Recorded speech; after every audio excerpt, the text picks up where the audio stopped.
क्या हो अगर आपकी मुलाकात ऐसे शख्स से हो जो इस दुनिया का ही ना हो? क्या हो अगर फ्यूचर से आया हुआ व्यक्ति आपसे टकरा जाए और फिर अचानक से गायब हो जाए? क्या हो अगर आप घर जाने की जगह अचानक फ्यूचर में पहुंच जाएं? जी हाँ दोस्तों, आज हम आपको सुनाने वाले हैं ऐसी घटना के बारे में जो आज तक एक मिस्ट्री बनी हुई है। लोगों का दावा है कि ये टाइम ट्रेवल से जुड़ी है, यानी फ्यूचर का कोई इंसान हमारी दुनिया में आता है तो कभी हमारी दुनिया का इंसान अचानक से फ्यूचर में चला जाता है। आज की वीडियो बहुत ही इंटरेस्टिंग होने वाली है। इस सच्ची घटना को सुनने के बाद आप भी सोच में पड़ जाएंगे कि आखिर ऐसा कैसे हो सकता है, और शायद इसे सुनकर ऐसा भी हो सकता है कि आपके पैरों तले जमीन ही खिसक जाए। तो चलिए शुरू करते हैं, और हाँ, वीडियो को जरूर पूरा देखिए। वर्तमान समय में साइंस ने जितनी तरक्की की है उस हिसाब से देखा जाए तो आज कुछ भी ऐसा नहीं है जो करना नामुमकिन है, लेकिन वैज्ञानिकों के पास कुछ सवालों के जवाब अब भी मौजूद नहीं। तो जैसा कि हम आपको इस कहानी में बताने वाले हैं कि ये घटना है जापान के टोक्यो शहर की, जब एक यात्री टोक्यो के एयरपोर्ट पर पहुंचा, लेकिन जिस देश से वो आया था दुनिया में ऐसा कोई देश ही नहीं था। जी हाँ, दरअसल साल 1994 में एक प्लेन जापान के एयरपोर्ट पर लैंड करता है और उस एयरपोर्ट में से एक व्यक्ति बाहर की तरफ निकलकर आ रहा था। जैसा कि हम जानते हैं कि एयरपोर्ट की एक जगह पर पासपोर्ट चेक कराया जाता है, तो वो व्यक्ति अपना पासपोर्ट चेक कराने के लिए वहां रुका और फिर वहां पर जो कुछ भी हुआ वो बहुत ही आश्चर्यजनक था।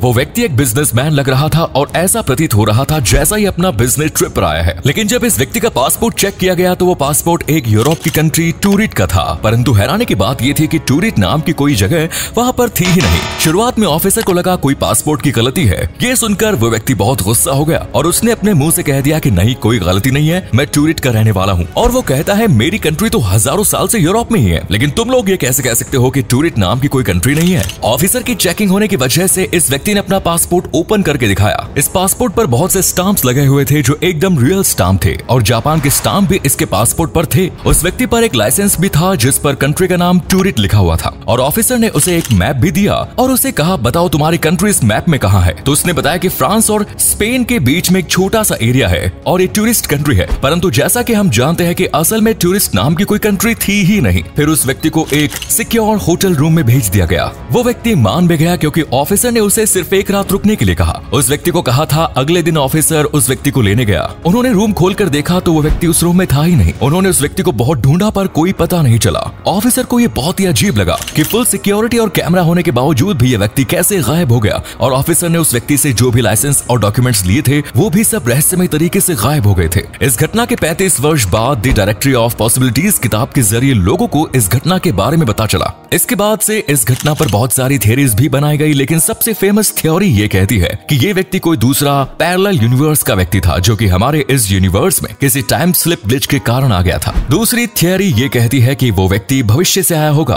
क्योंकि भविष्य में हो सकता है टूरिट नाम की कोई जगह सच में बन जाए जहां से इस व्यक्ति ने टाइम ट्रेवल किया, सिर्फ ये देखने के लिए कि पास्ट कैसा दिखता है, और रात में ही अपने टाइम मशीन से वापस चल गया। अब हम कह सकते हैं कि इस तरीके की घटना तो बड़े बड़े शातिर चोर चौंक हो जाएं, लेकिन उसके द्वारा बताए गए देश, टूरिट देश और पासपोर्ट लगे स्टाम्प टाइम ट्रेवल की तरफ इशारा करते हैं। इस तरह की एक घटना और घटित हुई जब किसी व्यक्ति ने खुद को सन 2256 से आया व्यक्ति बताया। यह घटना कनाडा की थी, तो मामला मार्च 2003 का है, जब FBI ने 114 साल के आदमी एंड्रयू कार्लसन को अरेस्ट किया। अखबार में रिपोर्ट की गई कि यह बंदा हद से ज्यादा लकी था। इसने स्टॉक मार्केट के इतिहास में शायद ही कभी किसी ने कितने पैसे कमाए थे। इसने 2 हफ्ते में $800 इन्वेस्ट किए और वो $350 मिलियन बन गए। FBI को शक हुआ यहाँ पर तो कुछ स्कैम किया जा रहा है, फ्रॉड तो किया जा रहा है, इसके द्वारा कोई इनसाइडर ट्रेडर होगा। लेकिन जब एंड्रयू से पूछताछ हुई तो इसने जो बताया, जिस पर किसी को भी यकीन नहीं हुआ, उसने खुद को टाइम ट्रेवलर बताया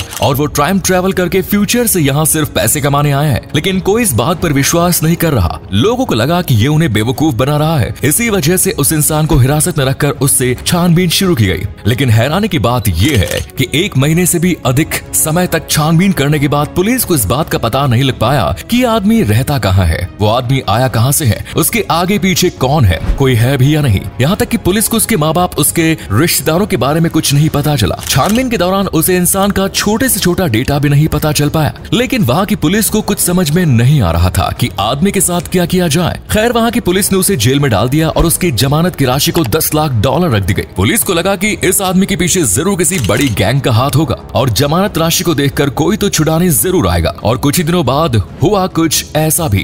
कुछ दिनों के बाद एक गुमनाम व्यक्ति ने $1 मिलियन का बॉन्ड भर के एंड्रयू को जमानत दिला दी। जब केस की सुनवाई के लिए एंड्रयू को एक डेट मिली तो एंड्रयू कोर्ट पहुंचा ही नहीं। और तो और जब पुलिस पुलिस ने इंटरव्यू की काफी खोजबीन की तो उन्हें एंड्रयू का कोई पता नहीं चला और न ही उन्हें अनजान व्यक्ति के बारे में कुछ पता चला जिसने $1 मिलियन देकर एंड्रयू की जमानत दिलवाई। दोनों व्यक्ति ऐसे गायब हुए जैसे वो मानव इस दुनिया में थे ही नहीं। तो दोस्तों इस बात से तो ये बात साफ है कि वो इंसान सच कह रहा था कि वो टाइम ट्रेवल करके फ्यूचर से यहाँ आया था। दोस्तों इन दोनों घटना में तो फ्यूचर से इंसान हमारे समय में आते हैं, लेकिन दोस्तों एक घटना ऐसी भी हुई जब वर्तमान समय का कोई व्यक्ति फ्यूचर में पहुंच गया। 9 नवंबर 1986 घटना स्पेन के एक शहर में घटित हुई। एक व्यक्ति रोज की तरह ही अपने कार से काम के बाद घर लौट रहा था। रोज की तरह ही उसने पुराना वाला ही रास्ता चुना, लेकिन ये रास्ता इस बार उसे अपने घर की तरफ नहीं बल्कि भविष्य में ले गया। एक दिन वो व्यक्ति घर लौटते हुए गाड़ी से सीधे चलते वक्त जैसे ही आगे जाकर एक टर्न लेता है वैसे ही वो देखता है कि वो किसी दूसरी जगह में आ गया। 1986 का ये व्यक्ति अपने चारों ओर 6 lane highway, high standard infrastructure, बड़ी बड़ी बिल्डिंग्स और यहाँ तक कि रोड पर चलती ऐसे डिजाइन की गाड़ियां देखता है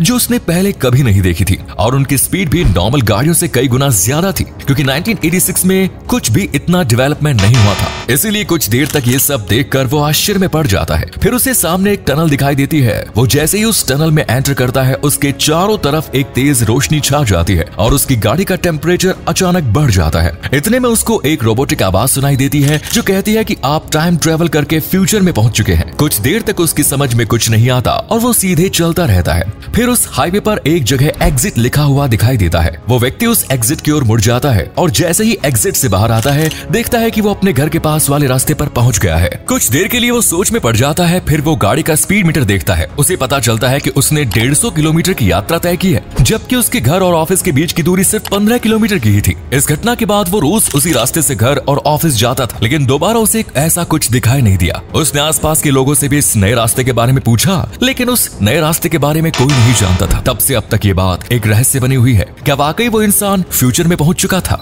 इस तरह की चौंकाने वाली घटनाएं सामने आती रहती है और लोगों को असमंजस में डाल देती है। तो आपका क्या मानना है टाइम ट्रेवल के बारे में? क्या आज के समय में टाइम ट्रेवल करना पॉसिबल है? कैसी लगी आज की वीडियो कमेंट्स में जरूर बताएं। वीडियो को लाइक और दोस्तों के साथ शेयर करना ना भूलें। धन्यवाद।